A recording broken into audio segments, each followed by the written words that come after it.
This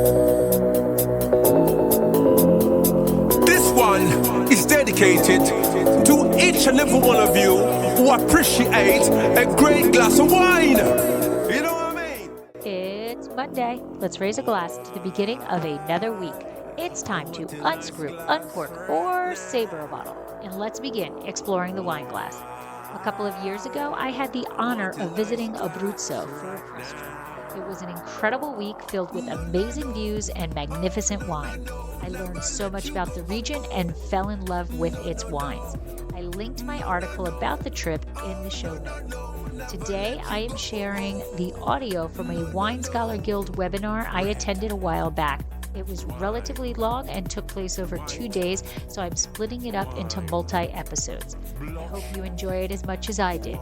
While you're listening, it would be greatly appreciated if you could take 1 minute to subscribe, rate, and review. It takes only a few seconds of your time, but means so much to the show. The next best way to support Exploring the Wine Glass is to tell your friends. If you enjoy the podcast, your wine-loving friends will too. Follow me on all the socials. And finally, don't forget to head over to the website, exploringthewineglass.com, to read the blog and sign up for the newsletter and keep up with all happenings. Sláinte! No, never let you go. Hey everybody, I'm Lori Budd, a UC Davis winemaking program, Spanish wine scholar, sommelier service, champagne and Côte d'Aron specialist, and a WSET Level 2 graduate. You can find Exploring the Wine Glass on all the socials, as well as your favorite podcast catchers. If you haven't subscribed yet, now's the perfect time to swipe, subscribe, rate, and review. Stay in the know about all things wine by visiting my website, exploringthewineglass.com. I promise I'll never tell you what to drink, but I'll always share what's in my glass. Very, very special. You are so special. And the styles of wine being produced in this very interesting region. So Andrea has prepared a presentation for today's webinar, and she'll be back then again next week as well for part 2. So we hope that you can join us again. Okay, thank you so much, Preston. Sure. Thank you, everybody, for joining us today. Okay, so the presentation has been prepared by the Consorzio for the Wines of Abruzzo.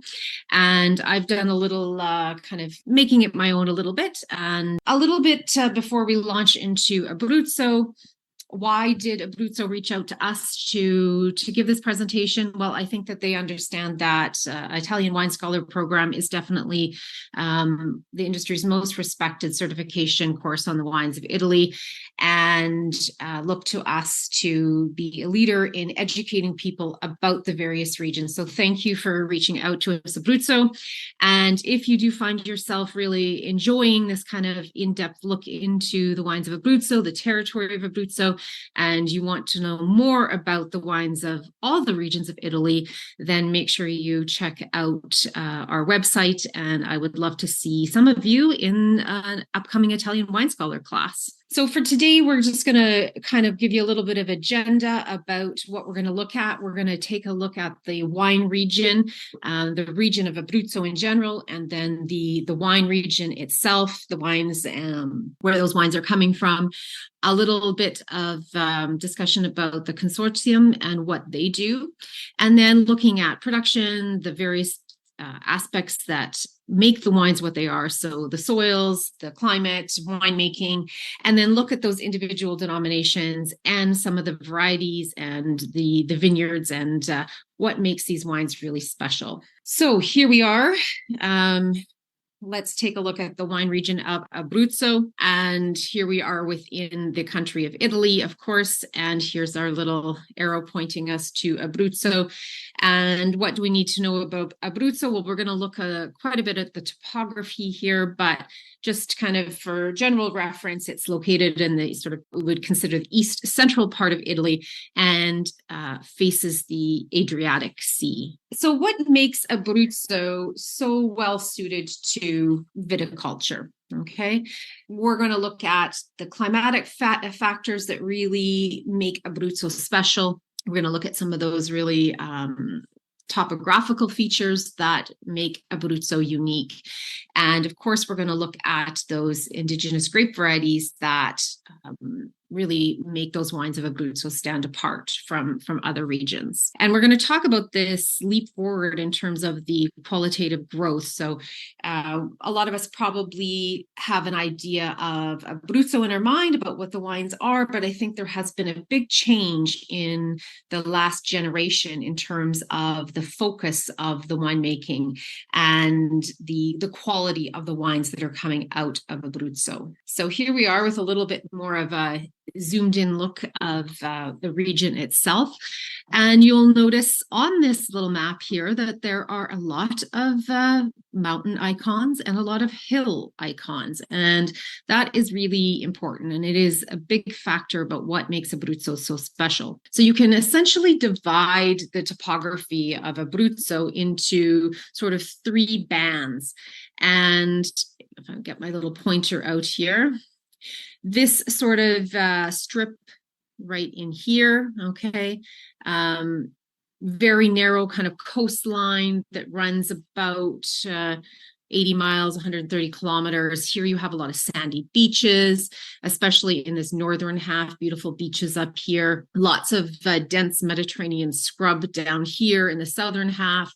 And then you can see that there's can't see it on this map. When we get to another map, you'll see that there are some sort of rivers that are running sort of perpendicular here into the sea. We're really focused on this middle sort of band in here, where we have the strip of gentle hills, sort of medium elevation hills, and that kind of beautiful location for vineyards. When you get up into here, into this third band, okay, we have this large mountainous inland area. And in fact, almost 2/3 of the territory is covered by mountains. So it is, Abruzzo is the most mountainous region in central and southern Italy. Here we have interspersed sort of within these mountain ranges, these high elevation plateaus, some sort of amphitheater-like mountain basins. The mountains themselves are quite steep and they sort of loom sort of abruptly over the landscape, and a lot of grazing of animals in this area as well. You can see Marche to the north there, and sort of Lazio to the southwest, and then Molise to the south. And there's our Adriatic Sea. Give us an idea of this beautiful landscape of Abruzzo. Clearly that you have this huge diversity within what is a relatively small area, right? So you have a coastline and beautiful seafood and, an industry based around the sea. And then inland, you have these beautiful mountains. And here you can see that they're saying it's situated, the region itself sort of situated between that Adriatic Sea and the Gran Sasso and Maello Massifs. So it has 3 national parks and more than 10 national and regional nature reserves. So it is a land that really is preserving its natural environment. And you feel that when you're in the region. There's a lot of green space and this kind of wild, sort of unattached sort of landscape there. If you haven't visited Abruzzo, I really encourage people to do that. It is one of these regions that, it's maybe not first on the sort of top 5 of the tourist places to visit in everybody's mind in Italy, but just kind of, going off that sort of beaten track a little bit, and you will be amazed at the beauty and the people, the warmth of the people. And I certainly encourage anybody who's looking for something a little bit different than the big cities and all the sort of, common tourist attractions to give Abruzzo a try. So here are some of the things that they really want you to sort of be kind of front of mind when you think about Abruzzo and the wines and what gives this place its special character. So as we mentioned, those mountains, you have the highest peak in the Apennines there located in Abruzzo, the Gran Sasso. Then that nature that I was just speaking about. So more than 30% is protected. And that's a huge something that the Abruzzesi are very proud of. And then, of course, the Adriatic Sea with this coastal area that leads into these hills that are ideally suited to viticulture. So it's this blend of nature and mountains and sea. Beautiful picture of the Central Apennines there. And of course, you can imagine that plays significantly into climate. Okay, so a little bit milder on the side of the Apennines that are facing the Adriatic Sea. That would make sense, right? You're going to have some more of that climatic influence coming in off of the sea. As you move inland, you get more continental influence. It seems to be wherever you are within Abruzzo, you will have this large diurnal shift. So remember, diurnal shift is that temperature difference between sort of the highs during the day and the lows during night. And many people really feel that this is a key factor when it comes to producing high quality wines. And why is that? Well, you want that warm temperature during the day, so that the vines are functioning well, they are undergoing photosynthesis, and they are converting energy, sunlight into sugars. So the vines are ripening.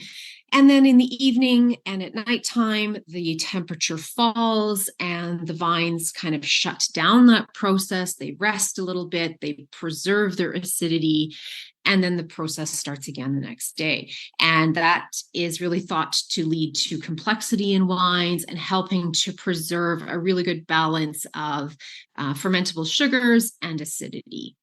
And then, of course, good ventilation. And why is good ventilation important? Well, when you have some nice breezes occurring, then you have less issues with fungus and molds and that kind of thing. And so you have less need to be sort of spraying in the vineyards and that kind of thing, because you have this good ventilation that is keeping the vines and the grape bunches healthy. Here we have some more pictures that they have supplied, and I think you can really see from this the kind of diversity of this territory, all the way from those beautiful beaches. Honestly, these beaches are some of the most beautiful in Italy, and they tend to be a lot less crowded than the ones that we are used to seeing on the postcards and on Instagram and that sort of thing. So if you are a lover of the beach, definitely a place to check out.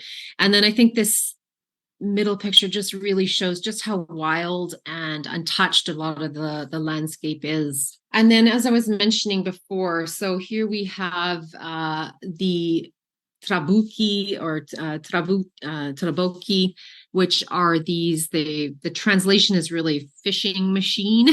So it is this structure that is constructed on these stilts out over the sea, and fishermen would actually fish off of there, prepare fish on there, and you can see these dotted along the coastline, and some of them have been actually kind of converted into restaurants, and beautiful place to enjoy absolutely fresh seafood in a stunning setting. Sort of milder climate. They tend to have sufficient rainfall in most of the area, so that's an important consideration, especially in these days of sort of climate change, where in a lot of Italy, lack of rainfall is really becoming a critical point in viticulture.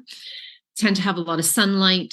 It tends to be quite bright there, not a lot of cloud cover, especially in that sort of middle and sort of coastal hill area. And then those diurnal shifts and that ventilation again. So let's look a little bit about the history of this region. Okay. This is a picture of the Valle Palenia.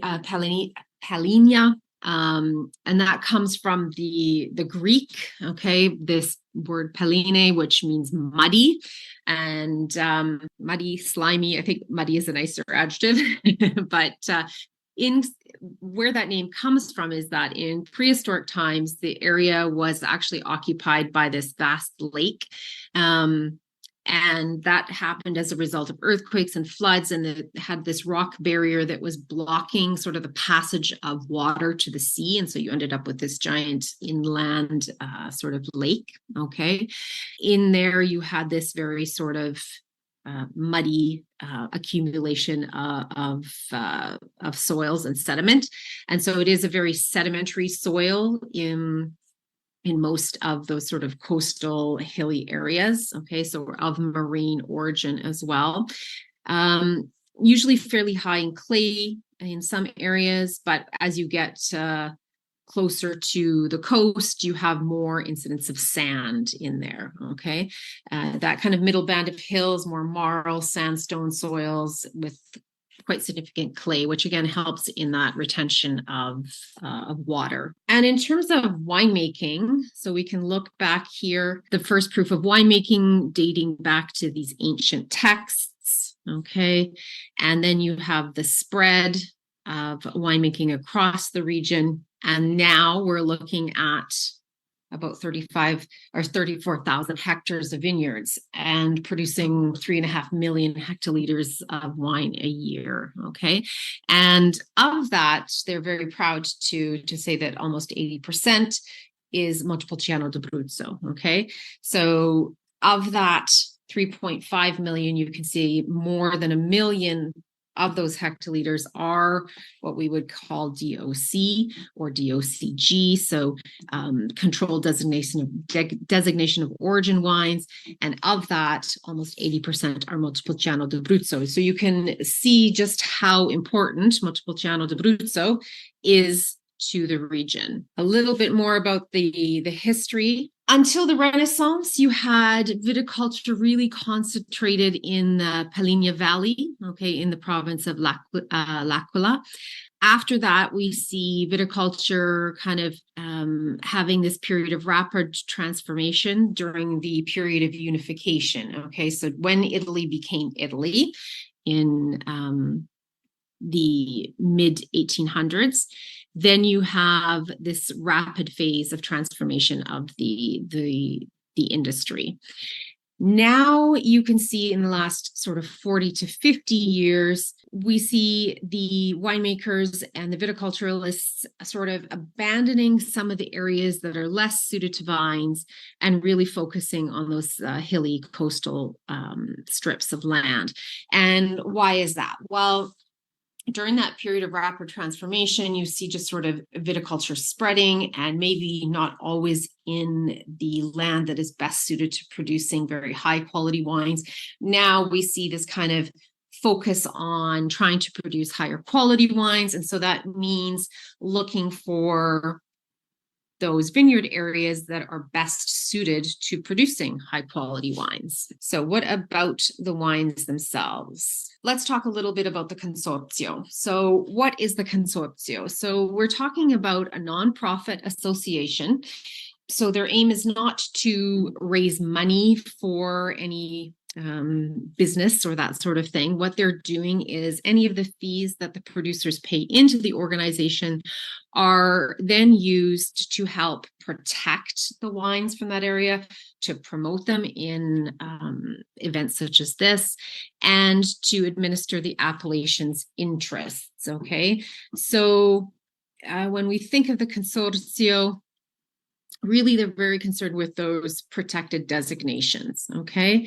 And they want to make sure that people aren't using the name Abruzzo inappropriately on wines, aren't promoting wines as wines that come from Abruzzo, that don't, that the wines that are made within the region, within those appellations, are following all the rules and regulations that have been set forth in the various disciplinari that each region or appellation is governed by. You can see that part of their role is ensuring compliance. Okay, so making sure that producers are following along with those rules that I mentioned. And then also the protection of fraud, right, against fraud, and then to promote. So to promote the region itself, to promote the wines, and to try and grow the reach of Abruzzo wines in the export market particularly. As I mentioned before, one of the key points is these national parks and regional parks that really protect a lot of the territory, so 30% plus. Want to point out that that is one of the reasons that they chose the symbol of the eagle, because they really feel that it is an animal that gives this kind of strong protective instinct and tenacious like the people of Abruzzo. And while these national parks and these nature reserves, yes, they're beautiful. but how does it impact winemaking, right? How does it impact the wines that you see in your glass? I think more and more we're realizing that some of the healthiest vineyards are the ones that have more of that sort of polyculture to them, that are not completely devoid of other types of vegetation, that are not devoid of other organisms.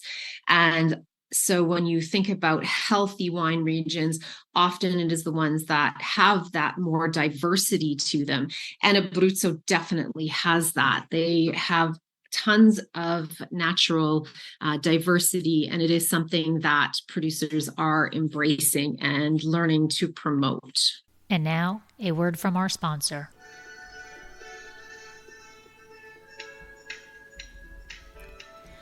Dracaena Wines loves to give back. There are so many fur babies that deserve to find their forever home. We would love to be able to help as many as possible.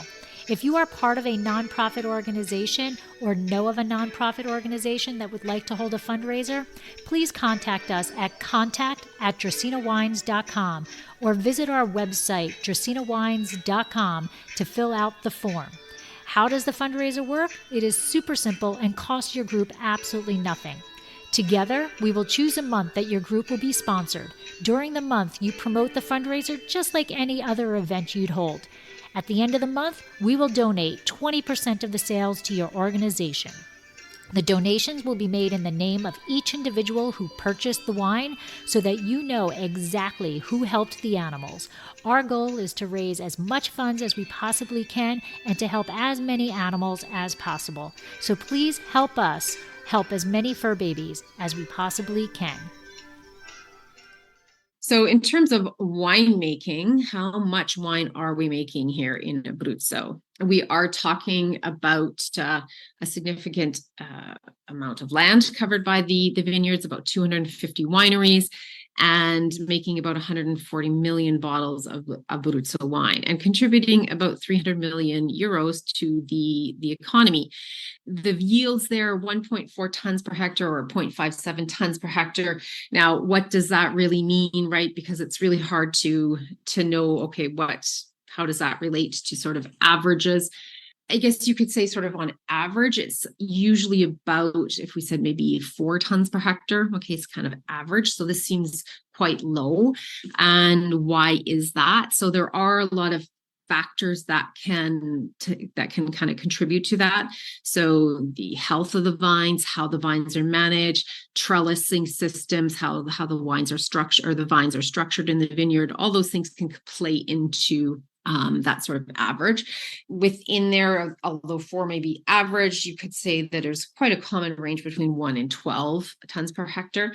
So why is this seems sort of quite low within that range? And one of those things maybe is something that we can relate back to the training system. So of those 140 million bottles, where are they going? Okay, you can see about 40% staying within Italy, and of the sales in terms of value, okay, about 40% of the value is being sold within the Italian market and about 60% in the foreign market. So you can see that the export markets are very important for wine producers in Abruzzo. Within that, where are the biggest markets? Well, we have Germany, the USA, Canada, and the UK. Okay, so Germany definitely kind of the biggest market there, and then fairly even between the US, Canada, and the UK. People that are joining us from those countries, based on those kind of market shares, I would think that it would be fairly easy to find some of these wines in your various markets. Interested if you want to include in the chat box any thoughts you have about availability of the wines, and as we kind of work through the various styles of wines, even adding if you've encountered one style more than the other, or if some styles aren't available in your market.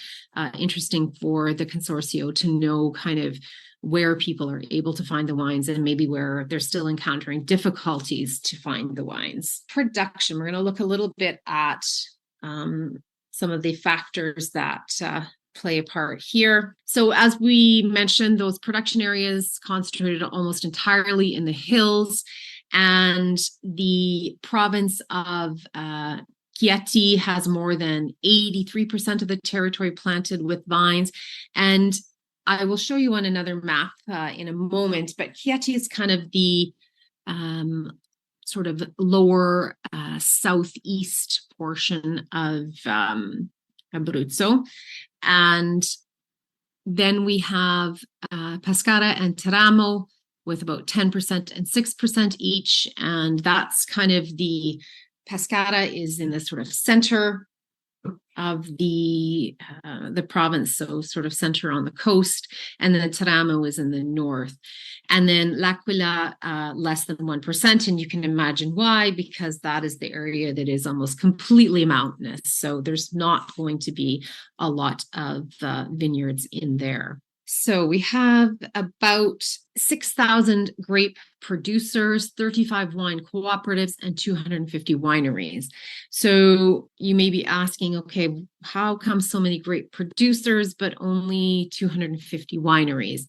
So I think that these three figures sort of relate very well to one another. So you have 35 wine cooperatives, which those cooperatives are going to be buying grapes, buying wine from, just in this case, probably buying grapes from various producers. So here you have almost, an average of about 6,000 grape producers. So it tells you that there's a lot of people that are farming vineyards and are selling their production onto the cooperatives, but are choosing not to make the wines themselves.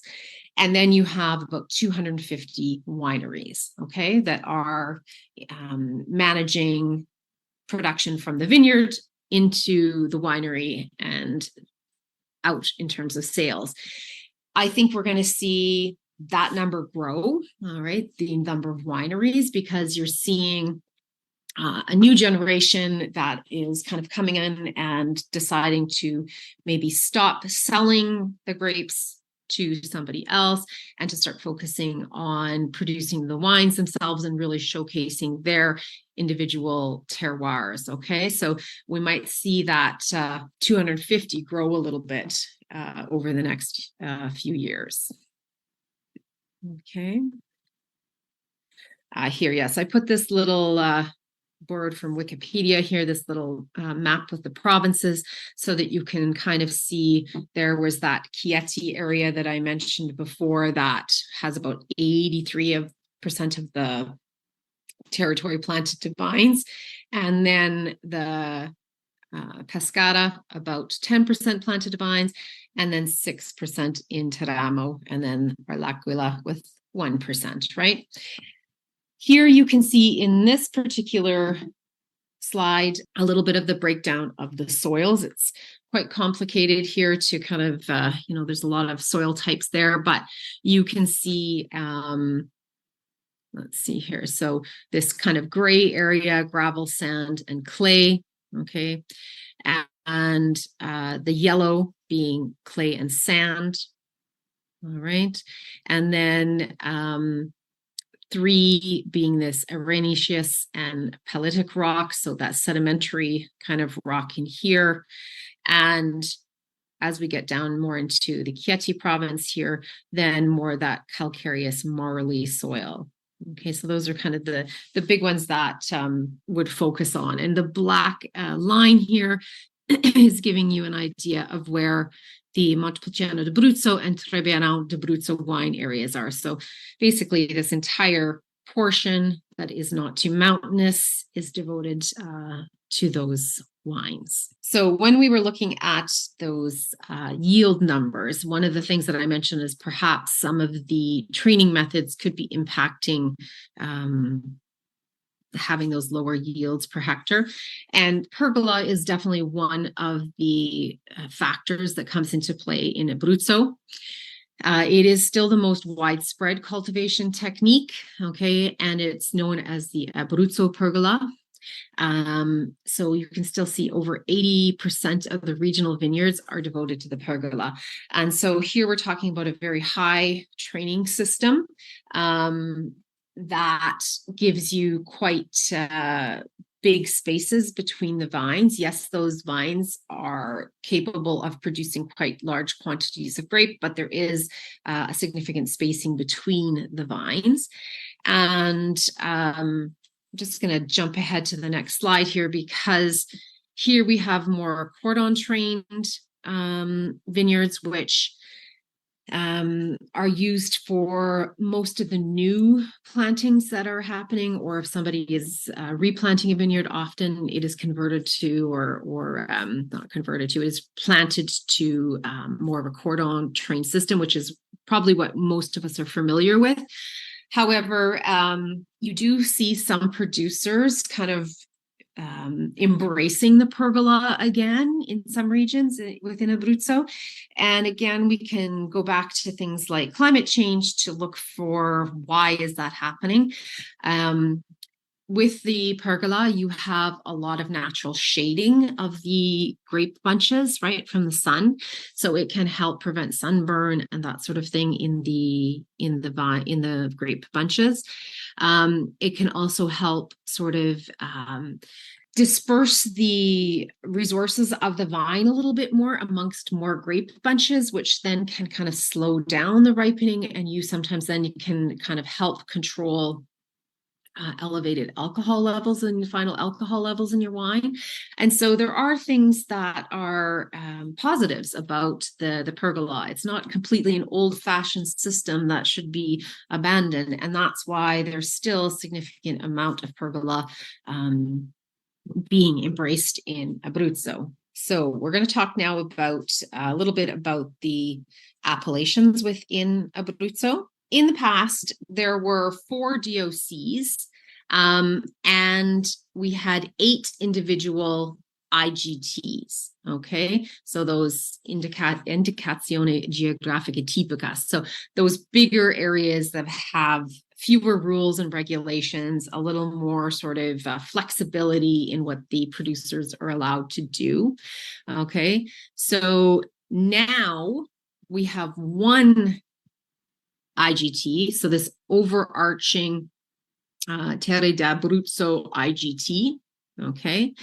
And we have the same 4 DOCs, but now we have these subzones, and these subzones basically correspond to the provinces themselves, okay? Of course, if you want to use the name of the subzone on the label, then the grapes have to be grown within that stated subzone, okay? And you can see one important note here at the bottom. The mention of Superiore and Reserve can be used only for the 4 provincial subzones, okay? So before, it was a little more flexibility about what could be labeled as Superiore or Reserve. Now, if you are going to produce a Superiore or a Reserve wine, it must be from one of those 4 provincial subzones. Okay. Here on the left-hand side, we have regional DOCs with mention of Superiore or Reserve, so Montepulciano d'Abruzzo, Ceresolo d'Abruzzo, Trebbiano d'Abruzzo, and Abruzzo. There's an extra O in there, d'Abruzzo. And then we have these 4 big provincial subzones. So the Colline Terramane, the Colline Pescaresi, and Terre di Chieti, and Terre Aquilane. Okay, so in here, you can see a bit of a breakdown. So you guys have access to this presentation. So you will have this map, and I encourage you to take a good look at it, because it's a little hard to kind of take it all in at once here. But you can see here now that we have the 2 DOCGs, okay? We used to just have the Colline Terramane, Montepulciano d'Abruzzo, and that used to be the only DOCG. Recently, not too long ago, they have added the Tulum DOCG. Okay, and again, that focuses primarily on Montepulciano, so it'll be labeled as Tulum Rosso. And here you can also actually have varietal wines from Passerina and Pecorino. And then within the DOCs, okay, we have our basic Montepulciano d'Abruzzo, so anything in this green here, okay. And then within there, we have these sottozone or subzones, okay, as we get into the various wines that we're going to talk about, okay. And within the sotozones or the subzones, you will have varying sort of rules and regulations about how much, what is the minimum percentage, because most of them only apply for the red wines or the Reserva wines, and have varying percentages. Does it have to be 85% Montepulciano? Does it have to be 90% or 100%? So that is one of the things that differs among the different subzones, okay? This little Alto Torino, a little tricky to see, but right up in here, okay. Yes, you can see that there are little pockets of vineyards that kind of reach in a little inland here, maybe some of these plateau areas within the mountainous region, but most of the production is in this sort of coastal inland hilly band here. So what about grape varieties? Here you can see one of the red grapes or black grapes, the Montepulciano. We're going to talk quite a bit about Montepulciano in the upcoming slides. But then we also have some very important white grape varieties. So our Trebbiano Abruzzese, okay, so just take note that the appellation itself is called Trebbiano Abruzzo, but the grape variety is Trebbiano Abruzzese. So there is a difference there. And then our Pecorino and Passerina. Passerina may be the one that you're maybe a little less familiar with. It is an ancient grape variety, kind of native to the central Adriatic coast. Probably Marche boasts the largest area under vine for Passerina. The wines themselves can be quite floral, little ripe citrus, some tropical fruit sometimes, naturally high levels of acidity. So often you'll see it being used in sparkling wines or sometimes some pasito, some sweet pasito wines. So one of the kind of neat things about Passerina is maybe its name, which they think maybe is kind of linked to its ability to produce fairly high yields. So one of the synonyms is paga debito, which means like to pay the debts. The uva de oro, the golden grape, not because it turns gold, but because you were able to get some money for it because it produced fairly significant yields. And then we have our Cococciola and Montonico, Malvasia, and Moscatello.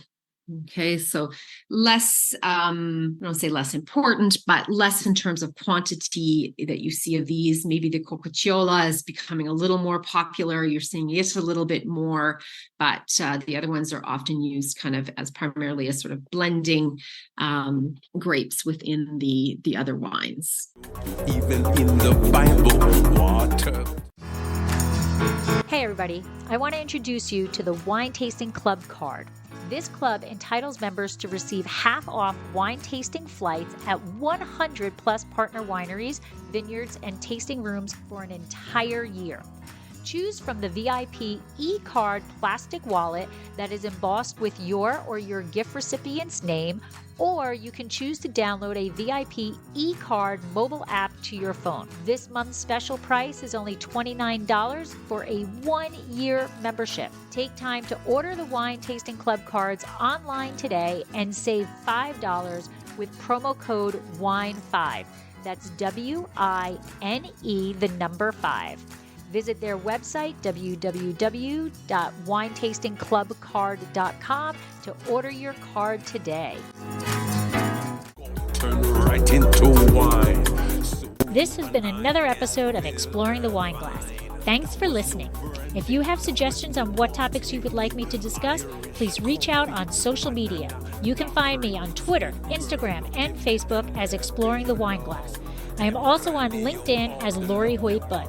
Of course, you can always email me at exploringthewineglass@gmail.com and sign up for my newsletter at exploringthewineglass.com.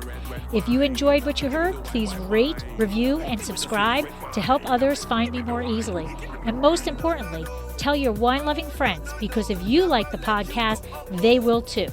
Podcast music is Wine by Kevins. Until next week, slancha. Right now. I'm on Kevins for my 10,000 tell you. There is always time for a good glass of wine.